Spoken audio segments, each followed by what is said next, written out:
Magandang araw sa inyong lahat. Ako po si Dr. Danilo Mercado at ngayong araw tatalakayin natin ang paksang paano bumaba ang blood sugar kahit kumain ng mangga. Ang sikretong prutas para sa mga may diabetes. Bumaba raw ang blood sugar kahit kumain ng mangga? Maniniwala ba kayo sa sinasabi kong ito? Ang matamis na mangga. Sa unang tingin, mukha itong isang prutas na dapat iwasan nga may diabetes. Ganyan din ba ang iniisip ninyo? Ngunit may isang nakakagulat na katotohanan.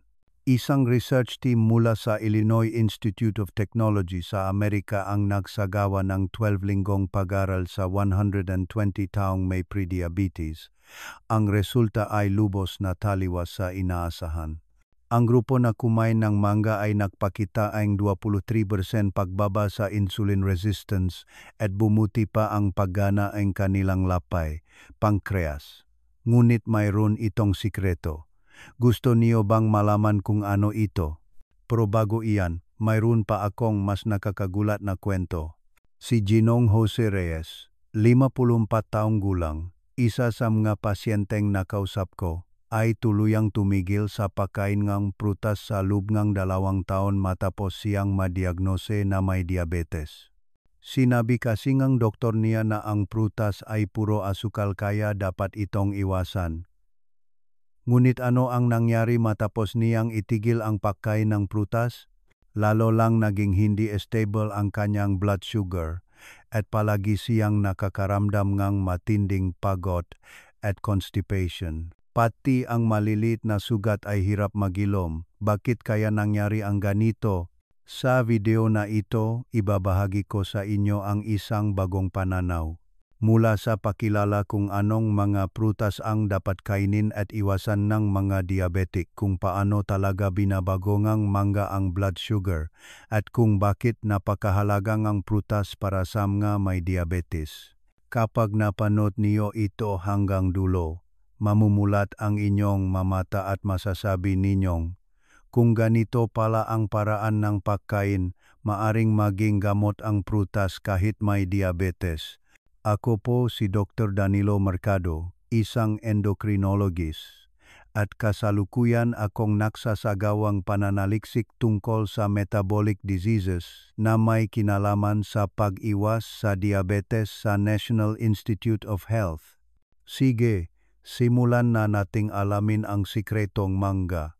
Marami sa inyo ang nag-aakalang ang mangga ay isang sugar bomb, hindi ba? Pero may isang bagay kayong nakaligtaan. Ang mangga ay hindi lang basta buo-buong asukal. Naglalaman itong isang espesyal na sangkap na tinatawag na mangiferin. Narinig niyo na ba ang sangkap na ito? Marahil ay ngayon lang.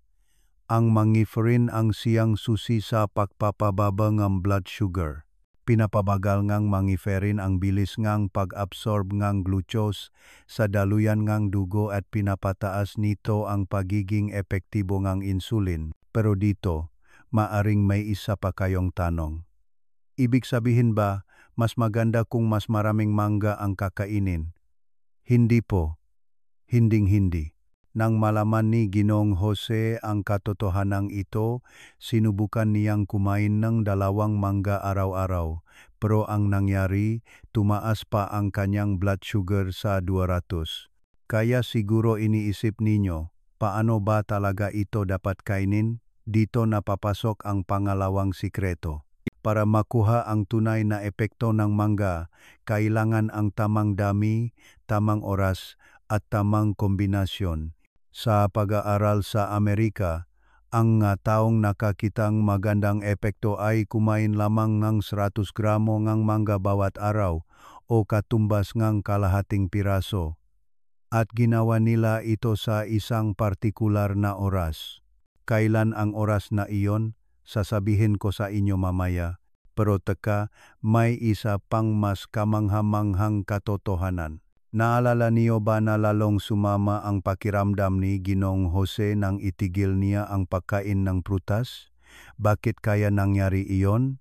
Narinig niyo na siguro ang kasabihang kapag may diabetes, dapat iwasan ang prutas. Pero kalahating katotohanan lang iyan. Pakinggan natin ang kwento ni Ginang Maria Santos, 61 taong gulang. 3 taon siyang tuluyang umiwas sa prutas matapos madiagnose.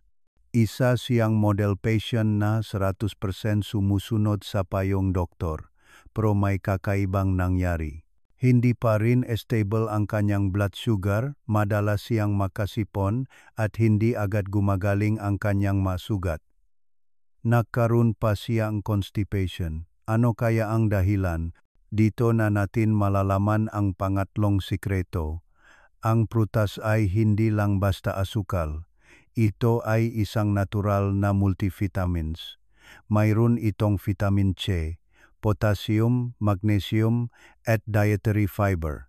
Lahat ng ito ay mahahalagang sustansya para sa isang diabetic. Lalo na ang dietary fiber na nagsisilbing natural na preno na nagpapabagal sa pagsipsip ng asukal sa dugo. Pero may isa na namang tanong na lilitaw. Kung ganon, dapat bang kumain ng prutas o hindi? Ang sagot ay nakasalalay sa kung paano ito kinakain. Pindutin ang subscribe button at magpatuloy sa panonood. Dito na magsisimula ang pinaka-importante. Ano ang nangyari kay Ginang Maria Santos matapos niyang matutunan ang tamang paraan?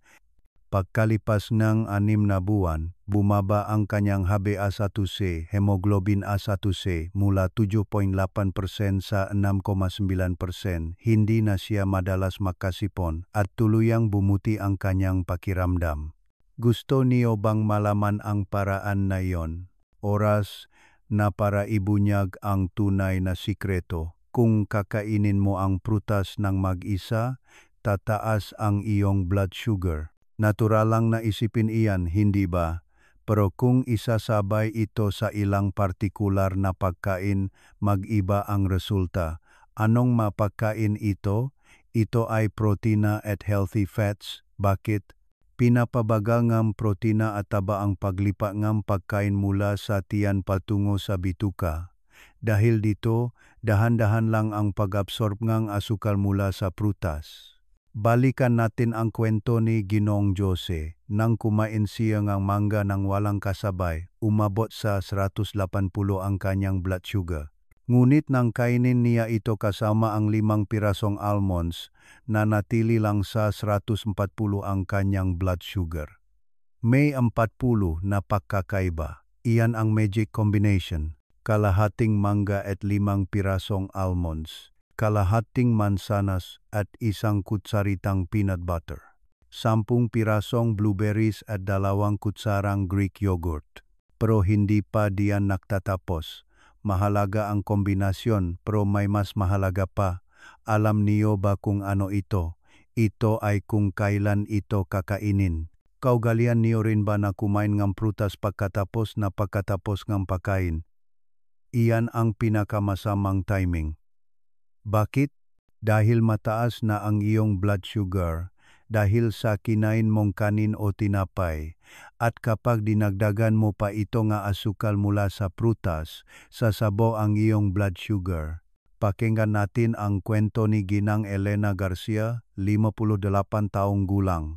Nakaugalian niyang kumain ng mansanas pagkatapos mismo ngang tanghalian kaya ang kanyang 2-hour post-meal blood sugar ay palaging lampas 200. Ngunit nang baguhin lang niya ang oras, ano ang nangyari?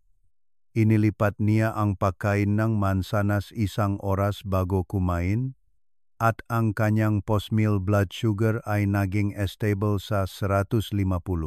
Ang laki ngang pinagbago sa pagpalit lang ng timing, hindi ba? Kaya, kailan dapat kainin ang prutas?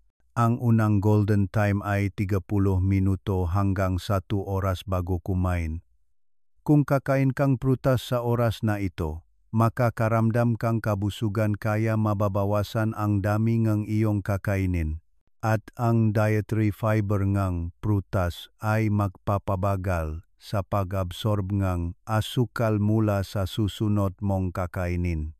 Ang pangalawang golden time ay 2 hanggang 3 oras pagkatapos kumain. Kung kakainin mo ito kapag bumalik na sa premier level ang iyong blood sugar, Hindi ito magdudulot ng stress sa iyong lapay, pankreas. Pero baka may isa pa kayong tanong. Anong maprutas ang dapat kainin at anong dapat iwasan? Ngayon, ibubunyag ko na ang sikreto. Unahin natin ang magandang balita. May mga prutas na parang anghel na maaari ninyong kainin ng walang pag-aalala. Una, mansanas. Mayaman ito sa pectin na nagpapatatak ng blood sugar. Pangalawa, blueberries. Sagana ito sa anthocyanin na nagpapabuti ng insulin sensitivity. Pangatlo, strawberries. Napakababang GI nito, nasa 25 lang. Pangapat, avocado. Halos walang asukal ito at punong healthy fats. Bukod dito, maganda rin ang cherries, raspberries, suha grapefruit, apricot, pras, at granada pomegranate. Lahat ng ito ay may glycemic index, GI, na 55 pababa kaya ligtas kainin. Si Ginong Luis Navarro, 45 taong gulang ay pinalitan ang kanyang diet ng mga prutas na ito. Pagkatapos ng 3 buwan, ang kanyang HbA1c ay bumaba mula 8.1% patungong 7.2%. Tama po, kapag pinili at kinain ng tama ang prutas, nagiging stable talaga ang blood sugar. Ngunit mayroon ding nakakatakot na balita, may maprutas na parang demonyo para sa mga diabetic. Una, pakwan at melon. Ang GI nito ay 70, kasing taas ng asukal. Ang GI na 70 pataas ay itinuturing na mataas. Pangalawa, hino na saging dahil mabilis maabsorb ang asukal nito. Pangatlo, ubas, puno ito NG concentrated fructose kaya delikado. Pero mayroon pang mas delikado. Si Ginang Teresita Ramos, 52 taong gulang, ay mahilig sa pakwan. Tuwing tag-init, kumakain siyang 2 hanggang 3 hiwa sa isang upuan at sumisirit ang kanyang blood sugar sa 250. Naranasan niyo na rin ba iyan tuwing tag-init? Habang tumatamis ang prutas, mas dapat mag-ingat. Ngunit ang tunay na demonyo ay iba pa. Ito ay ang fruit juice. Ang fruit juice ay likidong asukal kung saan inalis na ang lahat ng magagandang sangkap tulad ng dietary fiber at asukal na lang ang puro. Ngayon, pagsama-samahin natin ang lahat ng sikreto para makabuo ng perpektong daily routine. 30 minuto bago mag-almusal, kalahating mansanas at 5 pirasong almonds. 3 oras pagkatapos ng tanghalian, 10 pirasong blueberries at 2 kutsarang Greek yogurt. Sa gabi, iwasan na o kumain ng kamatis at avocado. Alam niyo ba kung gaano kalakas ang epektong routine na ito? Ito ang sinunod ni Ginang Maria Santos sa loob ng 6 na buwan. Ang kanyang HbA1c ay bumaba mula 7.8% patungong 6.9% at tuluyang nawala ang kanyang chronic fatigue at constipation. At hindi na rin siya nakakasipon. Opo, totoo iyan, pero may isang pinakamahalagang punto pa. Ito ay ang pagkontrol sa dami. Ang kabuang dami ng prutas sa isang araw ay dapat kasinlaki lang ng kalahati ng iyong kamao. Kahit gaano kaganda ang prutas, kung sobra-sobra, ito ay magiging lason. Ay comment ninyo sa ibaba kung ano ang paborito ninyong prutas. At bilang panghuli, may isa pa akong napakahalagang katotohanan na ibabahagi. Ibinahagi ko na sa inyo ang lahat mula sa sikreto ng mangga hanggang sa tamang paraan ng pagkain ng prutas. Ngunit ang ito ang pinakamahalaga. Ang prutas ay hindi kaaway ang diabetes, kundi isang malakas na kaalyado. Sa kasalukuyan, si Ginong Jose Reyes ay masayang kumakain ng iba't ibang prutas, kasama na ang mangga, habang pinapanatili ang kanyang HbA1c at 65%. Si Ginang Maria Santos naman, nang malaman niyang hindi niya kailangang isuko ang prutas, ay nagsabing tuluyan nang nakbago ang kalidad ng kanyang buhay. Ang susi ay 3. Anong prutas? Piliin ang maanghel na prutas. Kailan? Sundin ang golden timing. Paano? Gamitin ang magic combination. Ang prutas ay hindi kaaweng diabetes. Kung kakainin ng tama, ito ay magiging isang malakas na kaalyado. Siguro iniisip niyo, ngayon alam ko na kung paano kumain ng prutas ng tama. Ngunit may isa pa akong gustong ibahagi. Sa susunod na video, ibubunyag ko ang isang magic breakfast combination na siguradong magpapababa ng inyong blood sugar. Kung malalaman niyo ito, tuluyan ninyong mapipigilan ang morning blood sugar spike. Kung nakatulong sa inyo ang video na ito, huwag kalimutang mag-like, subscribe at i-on ang notification bell. Ang inyong pag-click ay magiging impormasyong makapaglilitas ng buhay para sa mas maraming tao. Kung mayroon kayong mga kakilala na nahihirapan dahil sa diabetes, paki-share ang video na ito sa kanila. Mula ngayon, kumain ng prutas ng may kumpiyansa bilang bahagi ng inyong healthy eating strategy. Hanggang sa susunod na video. Manatiling malusog, salamat po.